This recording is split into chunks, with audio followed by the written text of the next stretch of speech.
ক্যারিয়ারের ১১ বছর পেরিয়ে এখন গল্প ও চরিত্র বাছাইয়ে বেশ সচেতন সাফা কবির। ছোট পর্দায় নিয়মিত দেখা না গেলেও তিনি কাজ করছেন বেছে বেছে।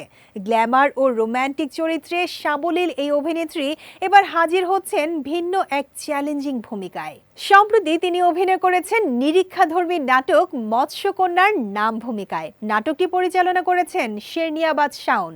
শুটিং শেষ হয়েছে, শিগগিরই নাটকটি প্রচারে আসবে বলে জানিয়েছেন সংশ্লিষ্টরা। নির্মাতার ভাষ্য, এটি কেবল কল্পকাহিনী নয়, বাস্তবতার আবহের সঙ্গে যুক্ত হয়েছে ভিজুয়াল ইলিউশনের অভিনব ব্যবহার।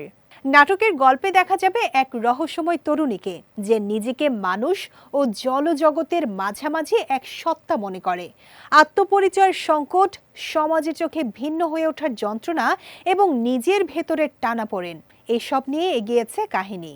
চরিত্রটির জন্য বিশেষভাবে তৈরি কস্টিউম পরে দীর্ঘ সময় পানির নিচে ও পানির ধারে শুটিং করতে হয়েছে সাফাকে। তিনি জানান, একদিন টানা ৬ ঘন্টা ওই পোশাক পরে থাকতে হয়েছে।